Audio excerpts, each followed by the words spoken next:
queremos ahondar más sobre este tema del alza del pan que se nos vendría en los próximos días y que obviamente está preocupando a los bolsillos de todos quienes viven aquí en Chile. Por eso vamos a tomar contacto con Luis González, académico de Economía de la Universidad Central de Chile. Bienvenido, Luis, a Chilevisión Noticias Cierre. ¿Cómo está? Hola Pablo, buenas noches, muy bien. Luis, lo primero, consultarle. A ver, está el pan, está el petróleo, siempre nos dicen es que la economía en el exterior está subiendo todo. ¿Por qué nuestra economía chilena es tan sensible a las alzas que ocurren en el exterior? Bueno, como bien lo decía la nota, el 40% del trigo que nosotros consumimos hoy día como harina proviene del extranjero. Y por lo tanto, frente a lo que ocurre particularmente con el conflicto entre Ucrania y Rusia, que finalmente son y responden al 30% de la producción nacional, mundial, se generan, ¿no es cierto?, estas desviaciones del precio. Eso es particularmente cierto. Lo segundo tiene que ver con el incremento del petróleo. El petróleo ha subido durante el último año prácticamente un 40%, el barril, y por lo tanto, ¿no es cierto?, eso pega en cada uno de los productos de la canasta básica. Y lo tercero tiene que ver con el rendimiento de las hectáreas de trigo. Efectivamente también han bajado la cantidad de trigo por hectárea y por lo tanto ese mismo costo, ¿no es cierto?, se traduce en un saco más caro.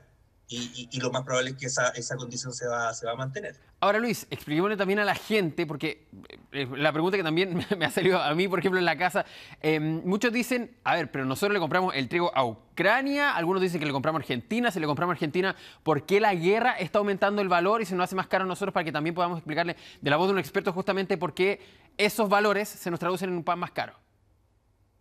Hoy día particularmente nosotros no le compramos ni a Ucrania ni a Rusia, le compramos principalmente a Argentina, a Estados Unidos, a Canadá.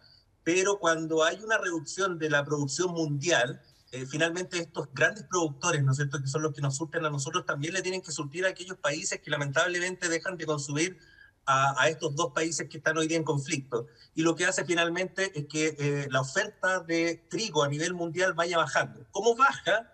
Lamentablemente el precio tiene que subir y por lo tanto, ¿no es cierto?, nos afecta directamente, considerando lo que decía la nota, que el 40%, ¿no es cierto?, de esta producción o lo que nosotros consumimos finalmente proviene de estos tres países, ¿no es cierto?, que yo les comentaba al principio. Y ahora, Luis, ¿qué mecanismos se pueden usar finalmente para poder estabilizar el precio del pan? En la nota, por ejemplo, se hablaba de fomentar la producción de trigo, pero eso nos podría costar una temporada. Necesitamos soluciones ahora ya. Y tú como experto, ¿qué solución podrías sugerir para estabilizar finalmente el precio del pan aquí en nuestro país? Bueno, principalmente podría ocurrir lo mismo que ocurrió con la parafina en su minuto, ¿cierto? Ver la posibilidad de poder estabilizar el precio a través, ¿no es cierto?, de un fondo disponible o dispuesto en este caso por el Estado de Chile. Esa podría ser una alternativa, ¿no es cierto? Lo mismo que ocurrió en el caso de la parafina y el MEPCO, ¿no es cierto?, con los 3.000 millones de dólares que dispuso el gobierno para aquello.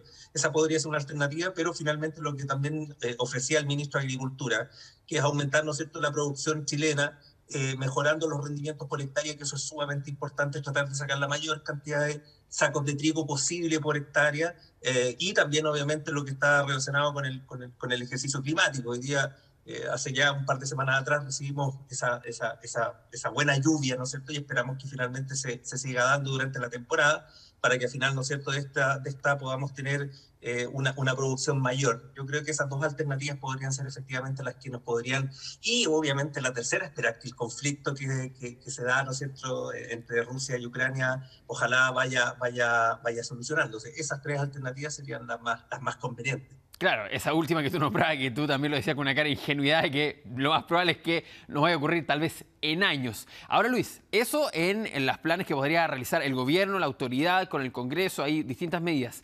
Pero vayamos al bolsillo, finalmente, a la planificación de una familia chilena, los que nos están viendo, una familia que reside aquí en nuestro país, no solo familias chilenas, familias de haitianos, venezolanos, ecuatorianos, colombianos, todos los residentes que también aquí en nuestro país, cómo ellos pueden planificar sus gastos considerando no solo el alza del pan, el alza de la benzina, que por ejemplo alguno tiene parafina, la estufa más básica, y también el alza de la luz, que todavía se está viendo un proyecto en el Congreso.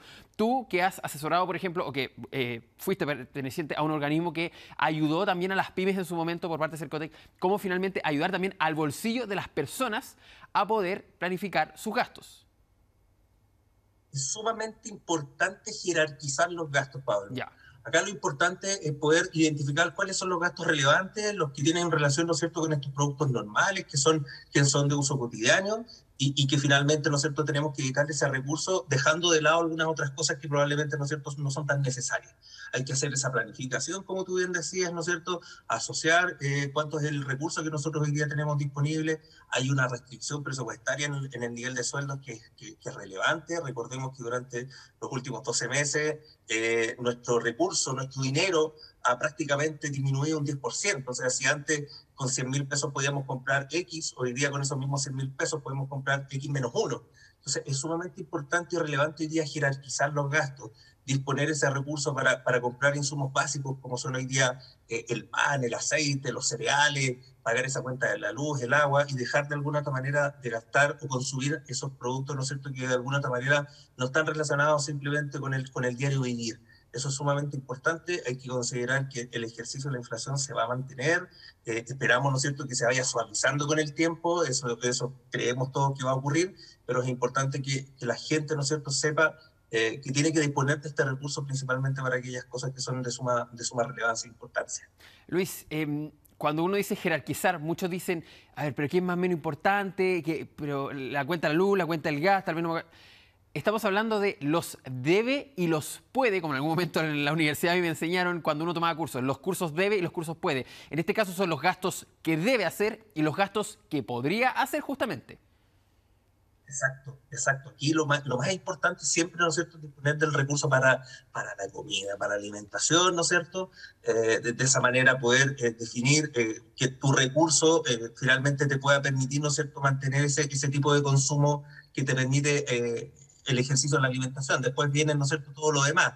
El recurso, ¿no es cierto?, que disponemos para la calefacción, hoy día sobre todo pensando en el invierno, pero finalmente aquí lo relevante, como te decía, es saber que este ejercicio de inflación se viene, ya lo están mostrando, ¿no es cierto?, hoy día las cifras, que no tan solo hoy día va a ser el pan y el aceite, sino que también vienen los cereales, y por lo tanto hay que tener sumamente claro que hoy día el recurso más importante tiene que estar relacionado, en este caso, ¿no es cierto?, con el consumo de los alimentos. De eso no podemos dejarlo de lado, imposible. El resto de las cosas, de alguna otra manera, nos podremos ir ajustando con el tiempo. Muy importante eso. Ahora, Luis, mira, nos quedan pocos segundos para ir a comerciales, pero te quiero dejar planteada la pregunta para que también nos des esas recomendaciones de cómo finalmente se puede ahorrar en el precio del alimento. Tú lo decías, es algo que tiene que estar no en el primerísimo lugar de los gastos que debemos hacer al mes. Entonces te voy a dejar planteada la pregunta finalmente para que ahí también vayamos cotejando. ¿Cuáles son las recomendaciones para que las personas puedan ahorrar en el precio de los alimentos? Estamos hablando de los alimentos básicos también para las personas que nos están viendo y también si conviene, por ejemplo, invertir en harinas o también en preparar hacer algunas preparaciones ahí en la casa. Te dejo planteada esa pregunta, Luis, porque nosotros aquí en Chilevisión Noticias Cierre vamos a ir a una pequeña pausa, pero no se desconecte porque estamos revisando junto a Luis González, académico de la Universidad Central, parte de las recomendaciones para poder ahorrar justo ahora que se viene esto que está viendo en imágenes, el alza en el precio del pan, algo que se suma al precio de la benzina, al precio del gas, al precio de los combustibles, al precio de la luz también, que se está hablando mucho de eso. Pausa y ya volvemos con más informaciones en Chilevisión Noticias Cierre junto con este tema, cómo nos está afectando el bolsillo en nuestro país.